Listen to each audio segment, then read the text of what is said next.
Nah, ada yang memahami seperti ini, Syekh. Al-Quran sebagai syifa, dia mengambil sebagian ayat atau beberapa ayat untuk dipenggal ayat itu, disobek begitu, kemudian diletakkan di beberapa tempat yang dia meyakini bahwa itu akan menangkal dari kejahatan sihir dan syirik. Bagaimana menurut pandangan Syekh?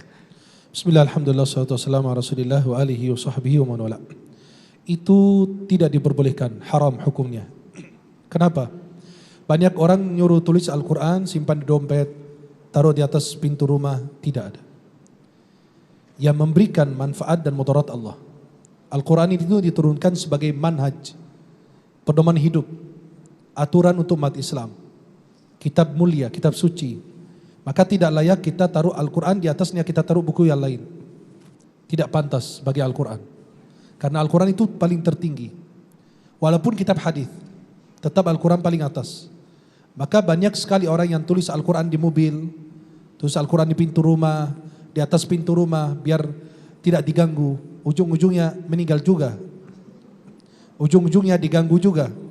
Diganggu jin, diganggu janda gitu loh. Nah itu yang bermasalah. Jadi Al-Quran ini mohon maaf, banyak orang tulis Al-Quran itu di mobil, nggak pantas. Apalagi mobil digunakan ke tempat maksiat. Apalagi mobil itu dibawa ke tempat-tempat yang tidak baik.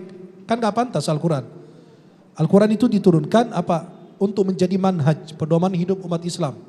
Aturan, perintah Allah, larangan Allah, kisah-kisah yang Allah ceritakan dalam Al-Quran ini, syariat diceritakan di dalam Al-Quran, disampaikan oleh Allah Subhanahu wa ta'ala.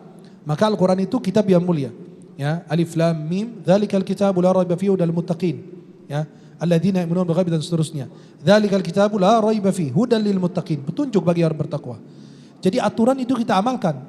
Bukan kita mohon maaf, bukan hanya cuma dibaca dalam kuburan, atau dipajang di mobil, dipajang di rumah, atau Al-Quran kita beli Al-Quran banyak ditaruh di rumah, sehingga Al-Quran itu berdebu. Apabila di rumah kita Al-Quran berdebu, maka hati kita debunya lebih tebal dibanding yang menempel dalam Al-Quran di rumah. Maka Al-Quran itu jangan hanya dipajang di mobil, dipajang di kantor, Quran itu dibaca. Bukan hanya di bulan Ramadan, tapi setiap saat. Jangan hanya baca Quran juga di dalam sholat. Tapi di luar sholat, jangan nunggu orang meninggal baru baca Quran. Ya, maka itulah para jemaah. Tidak pantas, tidak layak bagi seorang muslim menulis Al-Quran atau memberi ayat Al-Quran kemudian dipajang di tembok atau di mana. Itu tidak pantas. Ya, wallahu taala a'la wa a'lam bissawab. Baik, terima kasih Syekhuna.